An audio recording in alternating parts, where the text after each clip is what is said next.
We're now coming to the final session of the day, and Dr. Meredith Curley earlier on in the day mentioned a research project that was undertaken or has been undertaken by the Australian Institute of Family Studies in partnership with Murrawin. That research project was commissioned by the Morrison government a little over 12 months ago, and it's nearing completion. And we're very privileged to have with us today Carol Vale from Murrawin.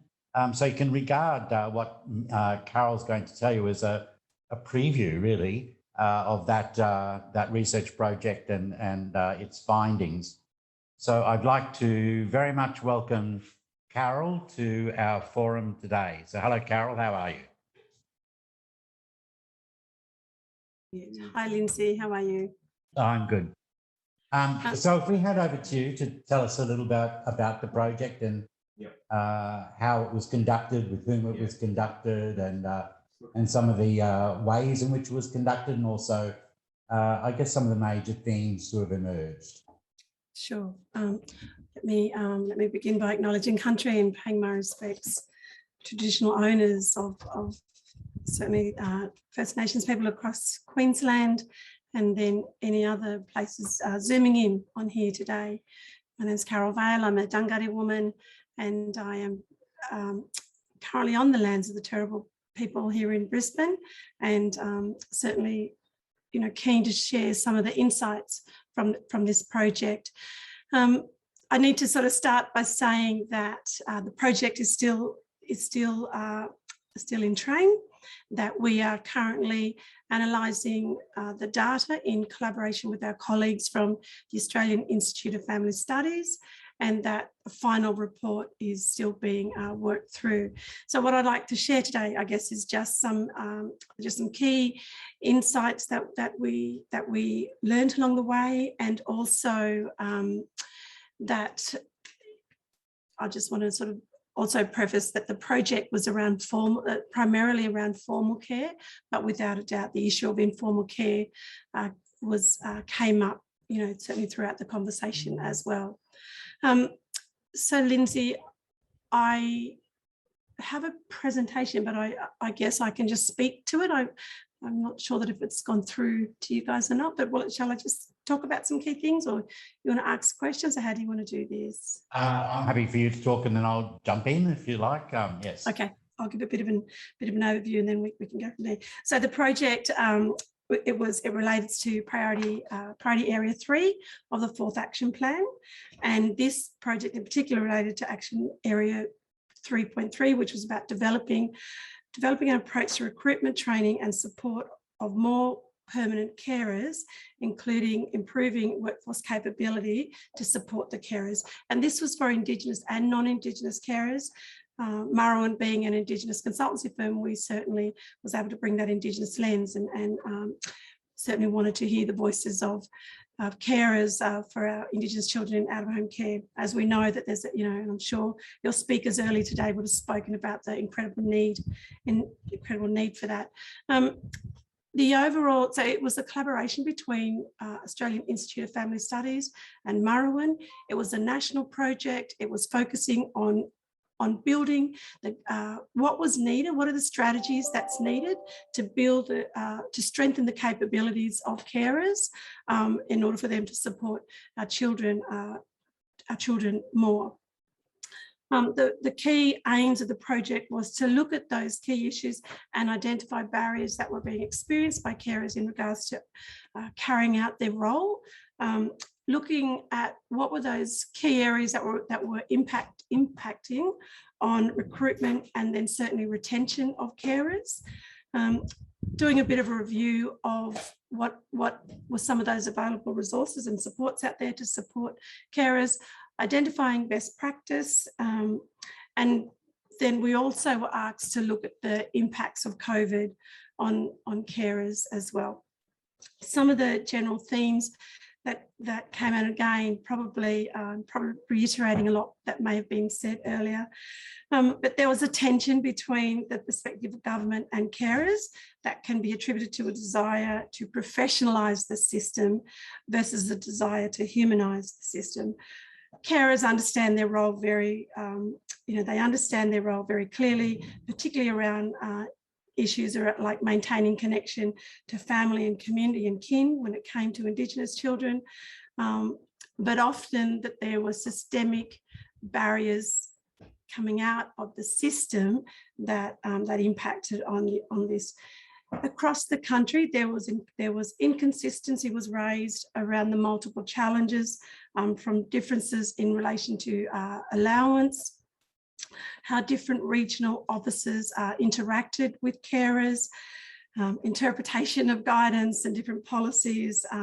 And so there's some need, there's a need for consistency and ensuring that, how can we have a sort of an approach that draws on best practice, that cherry picks from each of the jurisdiction, and how do you do this well?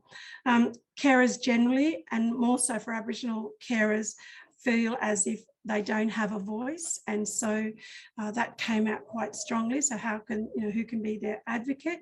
And then also carers broadly the need for more support for them, with a desire for individualised supports and training, financial support, as well as general mentoring and emotional support as well. I'm just going to run through things a bit quickly, and then we can certainly take time for question. I'll talk to the issue of, so the way that we work, the way that we did the project was national. We did, because of COVID at the time, so whilst we were going to do face-to-face interactions with carers and organisations that are responsible for supporting carers, I think everything moved to online. And so, we did interviews with carers, Indigenous, non-Indigenous. We did interviews with organisations as well.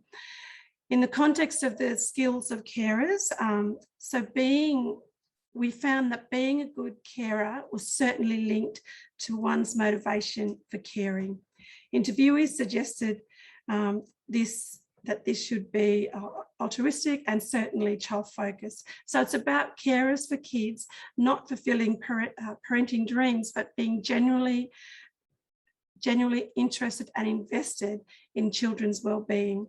So there was a significant recognition of the importance of soft skills by both carers and stakeholders. So when I talk about soft skills, I'm talking about things like adaptability, willingness to learn, resilience, and in the context of being able to support and deal with some of the, I guess, the more challenging behaviours of some of the young people that are in their care, the children, and I guess the other issues relating to birth families and connections and communities within the system. Certainly having empathy was key. The ability and/or willingness to build and maintain a healthy relationship with the birth family and community as well, and a willingness to embrace culture. So of course, from an Indigenous community, it was Aboriginal and Torres Strait Islander cultural and what that means, but also specifically, for non-Indigenous carers of Indigenous children, and so ensuring that there was a willingness to maintain that, and an understanding or an ability to navigate the system, which at times they, and again, I just heard the last speaker there speak to the need to do that in a more proactive way. Some of the reasons we found for motivation for caring related to, I guess, people's own experience, and so their own lived experience of being cared for, as being in that system themselves, but also exposure to caring through their own family circumstances, community, in the context of kinship care. So having to sort of step in and care for children, and not wanting children to end up in the system, or taken away from their families or their communities. So certainly community and family obligation, and which is more common for kinship carers and certainly Aboriginal carers. Financial motivation for caring was certainly related, so it had an emotional connection there. So people wanting to support support children in this context and young people, and also the context of practical readiness. So feelings that they were ready to do this, and it was timely. We heard about people being motivated to become carers for religious purpose. So, you know, whether it was something they felt, well, as a Christian, you know, how do I put that without being, you know, the religion, their Christianity led them to believe that, you know, we have a responsibility to care for, provide a place for children to be cared for. But also there was those that couldn't have their own families, so, you know, wanting to start or even grow their family, and that was certainly more relevant to those in the context of permanent care, permanent carers, and also adoptive parents. So that certainly came up as well. In the context of challenges, we heard challenging or complex behaviours, or a mismatch between the child's need and what the carers can provide was certainly a strong challenge coming forth. Certainly difficulties dealing with government agencies and the bureaucracy, and the non-alignment, I guess the misalignment of the structures of government agencies and what could be needed, or what was needed for carers to look after these children, and not have to deal with some of the, I guess, the barriers that they saw coming out of bureaucracy. Poor placement and certainly agency experiences was a challenge. So that got down, I guess, to relationship between different caseworkers, the changing circumstances that may affect a placement. So things like age, relocation, changes to work or financial situations impacted on the continuation of some carers in regards to continuing their role as carers. Certainly general overload and burnout came up as a challenge. Perception that the rules are too prescriptive, or belief that is, if they break the rules and the children may be removed. So things were, and I guess, so what's an example there? So that the structure, the rules that they were being asked to, that was too prescriptive. So that things like informal care or informal ways of having to support children, sometimes not lining up with the way that the department saw that children need to be looked after. And so sometimes there was a cultural clash there as well. And we saw that, I certainly heard that in some of the Indigenous communities. And so children having to, the misalignment between the department and the carer, and perhaps in a cultural context in regards to communication, in regards to engagement, in regards to perception by the agencies in relation to the carer, and so sometimes, and a couple of times we heard with those children were the carer, because of the clash between the bureaucracy, requested that the child that they couldn't provide the care that they felt they could, and so the child was returned to community. And sometimes there were detrimental and pretty sad outcomes because of that. So I think there's a need for government certainly to be working closely, and we heard this quite strongly with the peak bodies, such as Peak Care, but also, QuatSIP and ABSEC and VACA and some of these others in relation to the way that they are supporting families, caring for families. The challenges of public parenting, if you like, and the scrutiny that perhaps comes with that, and particularly because it's it's a process that's developed up as part of the system, and so that came out. And then certainly again, carers feeling that they did not. A big challenge was that carers feeling that they did not have a voice, or that it was not recognised, and certainly listening but no action going. Shall I just keep going, Lindsay? I've got a couple more. Yes, if people want to start listing their questions, though, they're welcome to do so. But yes, if you keep going, I've already got a couple of questions for you, but All keep right. going. The demand for carers is immense. We heard the demand for carers, both Indigenous and non-Indigenous, national. In regards to the Indigenous community, again, it is about how can government start to support notions of informal care, but support informal caring to be undertaken with similar resources that's provided to formal care arrangements, because that was certainly seen to be very necessary, and more people would probably step into the space of informal caring if they were provided with those additional support. So not the burden, that's a wrong word. The additional, not even impost is not the right word. The additional requirements or supports needed by carers is something that significantly came up. Demand for carers was universally agreed across all of the states, with a significant insufficient supply of Aboriginal carers, kinship carers, emergency carers, experienced carers for respite care, particularly for those children with highly complex needs, and versatile carers. So those carers who can take on older children, as well as perhaps younger ones, or those with complex behaviours and disabilities as well. The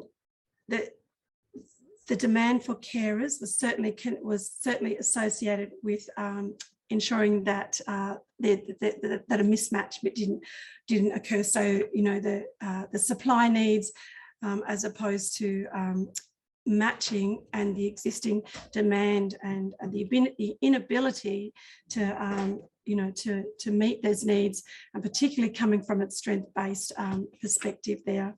A couple more comments. I will touch very quickly on the issue of good practice as expressed by carers. So when we talk to carers about what they deem to be good practice, they certainly wanted to see more training for themselves. Professional carers felt that training was professional carers, and those where it was working well felt that training was a key to that success. So all different types of training, training in trauma-informed care, cultural awareness training, evidence-based training for carers having to manage challenging childhood behaviours, education of how to apply and navigate the whole application process as well. And carers then also felt that casework practices or ways of working were a key driver of success. So that relationship between the caseworker and the carer, and therefore the family, was a critical one. And so where that worked well, it was having a one-on-one approach to support and understand the individual needs and circumstances of the placement and the children, proactive approaches to identifying and meeting the needs of the carer, so that they can better support or continually improve the way that they support the children in their care. Being available, flexible, and responsive was also there, and certainly providing high-level, intensive training support for carers. So, things like daily check-ins, mentoring, and so that they're being supported, and their capability, their cultural capability, and their competence. The capability is continually grown, and so that's that continual learning that happens.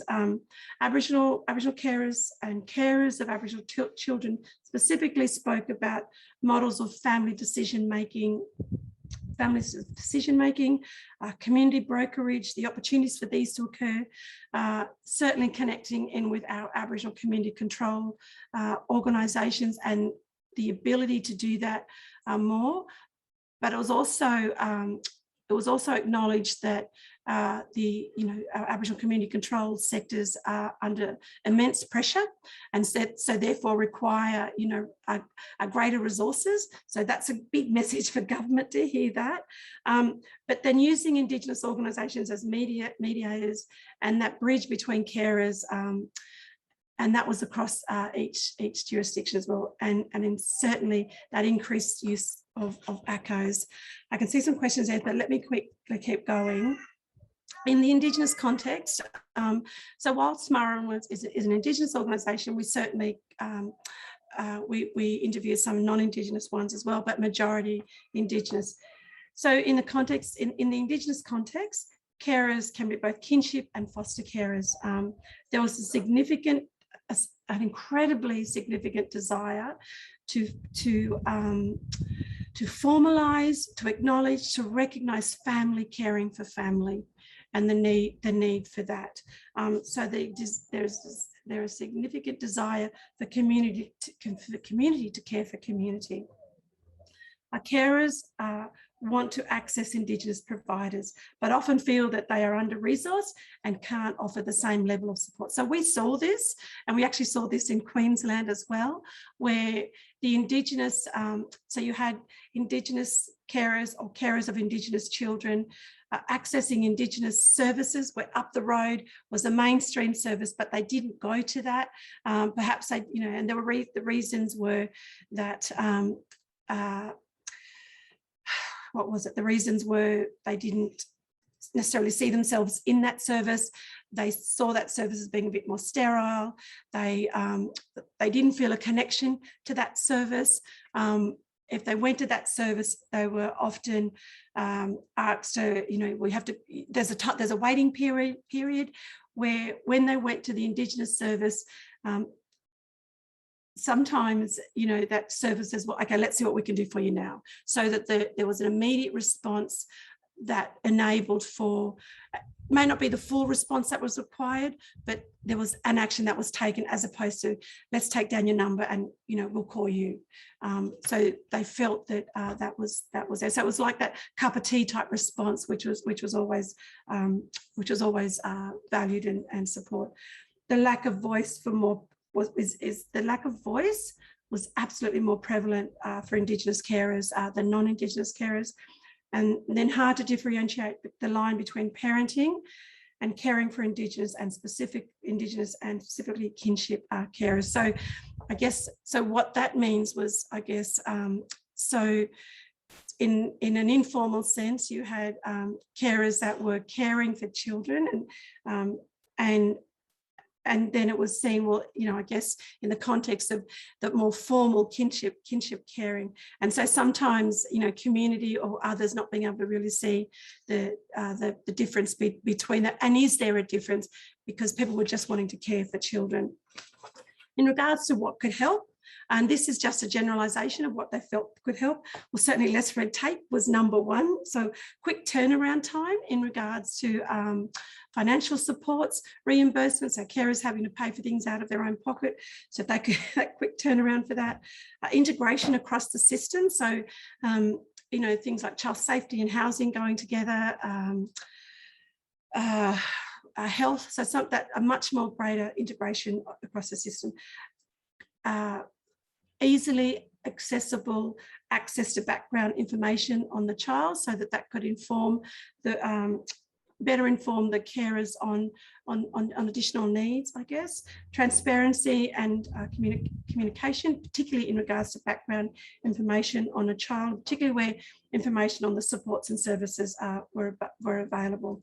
So things like better legislation, increased financial support for carers kept coming up over and over.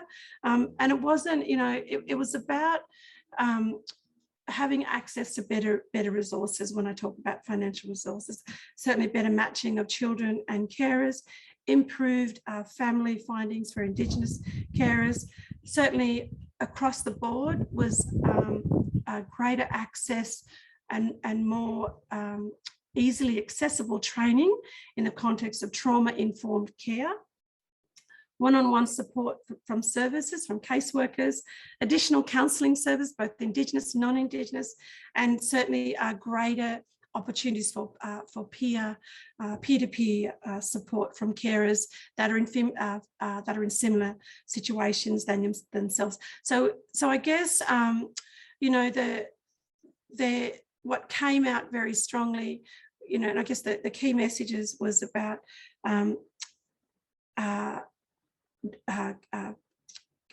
families caring for families, and the acceptance of informal care and the resourcing of informal care when that's needed. And again, like this project was about formal care, so you know, we didn't touch. We were very clear that we needed to focus in on formal care, but you know, issue of informal care kept coming up, so we certainly noted that within our work. But I guess that was some of the things that, Lindsay, you know, the need, and again, you probably touched on a lot of this earlier there, but if we want to encourage more carers into this space, you know, into this arena to support our children and young people in out-of-home care, then it's about how do we support them, and how do we support them to do that, both Indigenous, non-Indigenous? How do we, you know, lessen the red tapes? How do we support them to navigate the, you know, the bureaucracies? And basically, it's about them being valued and honoured in that role as well, and you know, and being given a voice to speak to their needs, and I guess their own experiences, because and then government learning from those experiences so that you can continue to improve their service delivery in that context. So that's it in a bit of a nutshell. The report will be due out we are analysing the data now. It is, we're sort of midway through all of that analysis, and the report is due in March. I think it's March, but yeah, we'll keep you informed about how that's tracking.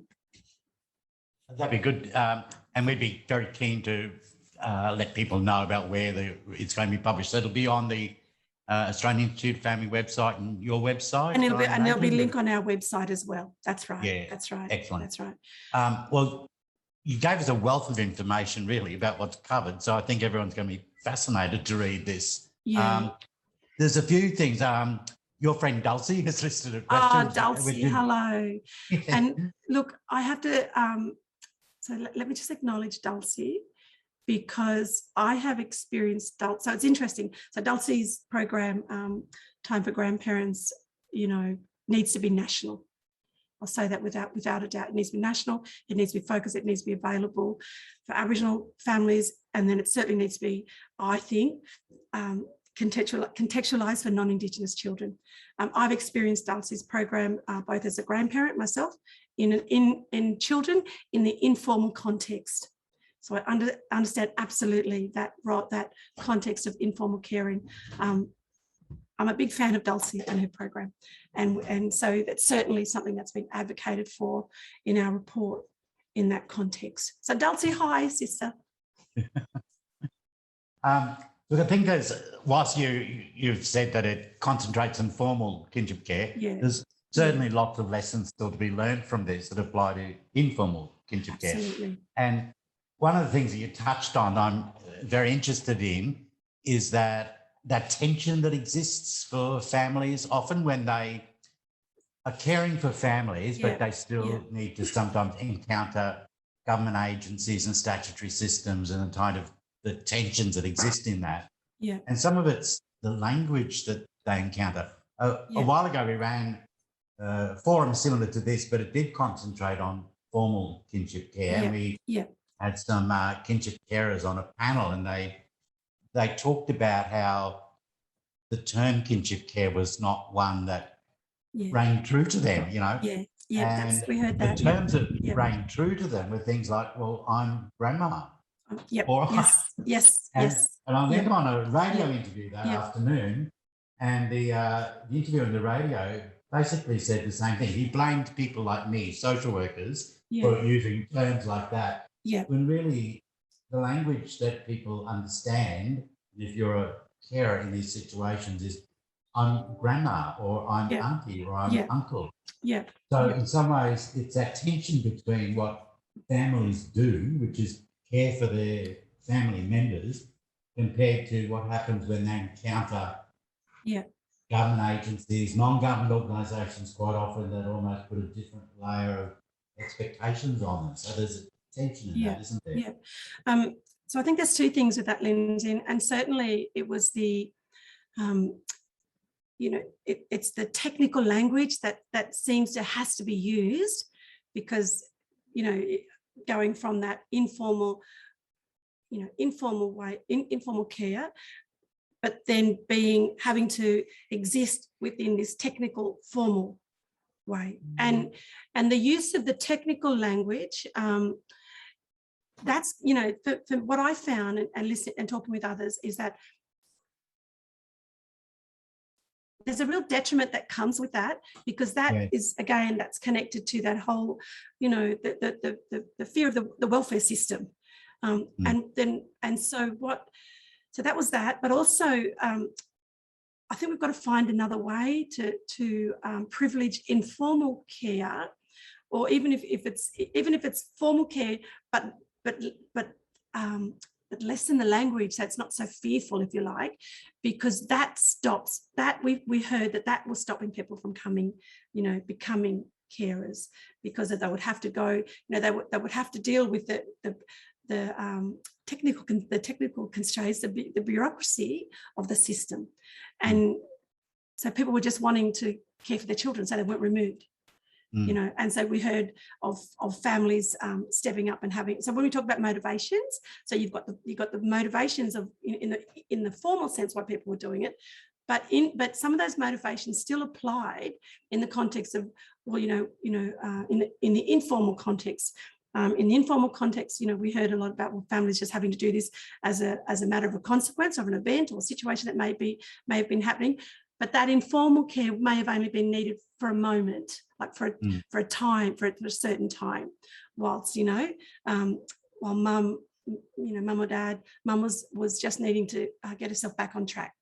Yeah. And so, but they're not necessarily wanting to have the system involved, but the unfortunate bit of that is that then the informal carer, because we heard from some formal carers that started off as informal carers, and they ended up becoming formal carers for a number of reasons, and primarily was about the supports that were available, but also I guess to formalize something so that these kids could stay with them, basically, and stay in community or in family.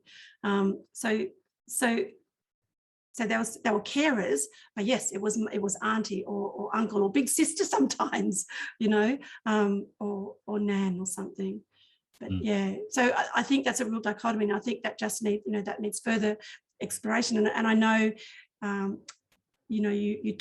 when we spoke recently, you talked about the example in New Zealand, which I've now made sure that our report will be exploring more.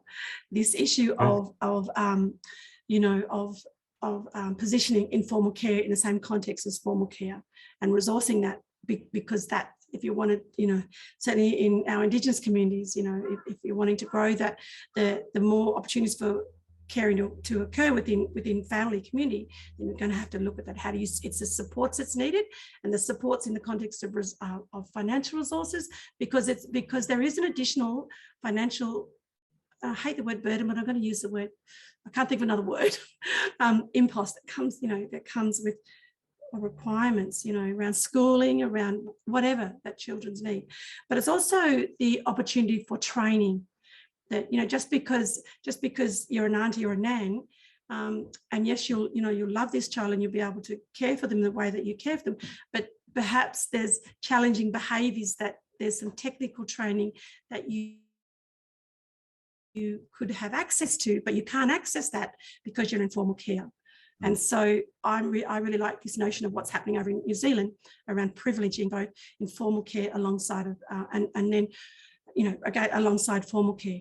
I think we need to explore some of these things. We'll put you in touch with some speakers we had from New Please Zealand do. just a short while ago. So Please I'm sure do. they'll be delighted to talk to you. And their presentation's also been recorded.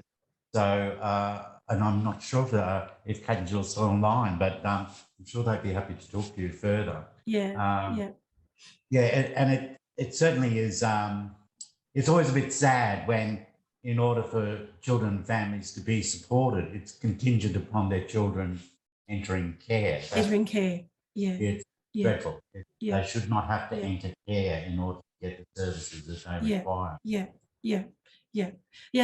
That's right. That's and there was such a reluctance, you know, there was such reluctance to enter into that system because of their own experiences, right? But there was also an acceptance that they needed to do that in order to for the resources, for the supports, for the training, but also for the consistency of placement, if you like. So for that, you know, so there was a bit of security, we heard, with that as well, from both the carer's point of view, but also they were hoping then the child's point of view or children's point of view. It's a dreadful dilemma those people face, isn't it? Or make those kind of choices. They've got to decide, do I play with the department? Sorry for the department, like, you know, for those of you online, but do I play with the department, basically? And so they had to work that through. And so there's some messaging there. But it was also about, you know, we heard where things worked really well, it was the good relationship between the caseworkers, it was peer-to-peer support, it was access to Aboriginal community control or community-controlled organisations, both the, you know, the mainstream and Aboriginal community control. And so it was interesting because you had the government system, and then you had, you know, the sort of, well, peak care, like your members and QuatSIP members, you know, and it's that sector that was where the difference was being made, and access to those members and their services that made the difference for these carers. One of the things that when Dulcie spoke earlier on, one of the grandparents that part of the program spoke and used described magnificently, really, what you call cultural responsibility, which also reminded me of something that you said, that beyond the fact that she loved her 5 grandchildren, there was a cultural responsibility that she held. And I don't know if that's fully understood or appreciated by anyone that's not an Aboriginal or Torres Strait Islander person. You know, it's something that is very much embedded in Aboriginal culture, of course. And so I'm not sure if our system really understands it completely, what that cultural responsibility does mean to people. I think they're trying to understand the system. I think they are. I think they're getting there. I think, you know, I have seen significant changes even over the last, you know, few years, I guess. And I think some states do it better than others. QuatSIP do an amazing job. You know, the people at QuatSIP, the leadership, you know, the family caring for family initiative. And again, like other states have similar things, but even the language, family caring for family, it's not, oh, children in out-of-home care. Do you see what I mean? So it's the psychological, it was about the user, so the carer even seeing, oh, okay, so I'm a kinship carer, or I'm a foster carer. Well, actually, no, they were saying I'm a family caring for family. And even if they weren't blood related or from community, they were still Indigenous children. And so they still saw them as, you know, the broader Indigenous family caring for the family. Do you know? So language and the terms used by government when we're developing the models is a key part of it, because there's a psychological aspect to that, and that was part of the, you know, both the positive, the barriers to sort of, you know, that were impacting on people stepping into this role and staying in this role. So Yeah, but the cultural responsibility, and I can imagine what, you know, Dulcie's grandparent would have said, and it would be about, well, you know, and I think I just described it, well, you know, there's a situation in my family here, or the family, that's happening where if they don't step in, then the children will be removed, which means they get removed from family. They get, you know, they may go off. If they don't, one would hope that they would stay in community, but sometimes the likelihood of that is very high that they don't. So it's about continuing that connection to culture, but it's also about continuing the connection to family culture, right? So I'm a Dungari woman, you know. So if this was happening in my family, I would want those children to remain connected to Dungari country. If they had needed to go to, you know, Jagera or Turrbal culture, then you know, then fine, that's great. But if I've got an opportunity to step in that context, so that's the cultural responsibility as well. It's more than just maintaining, like, yes, it's maintaining connection to culture, but it's maintaining connection to the specifics of culture as well.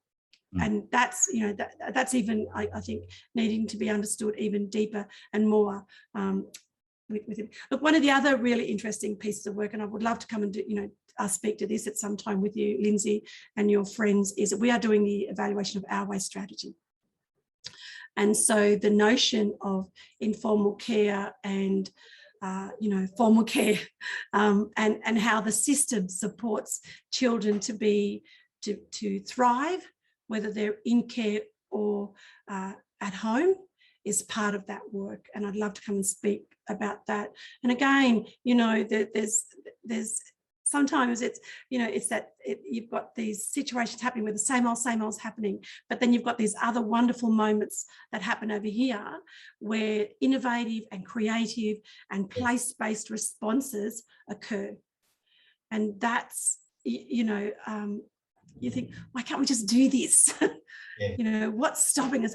And sometimes it's, well, you know, it's bureaucracy. It's not just bureaucracy. Bureaucracy is doing a great job in many cases.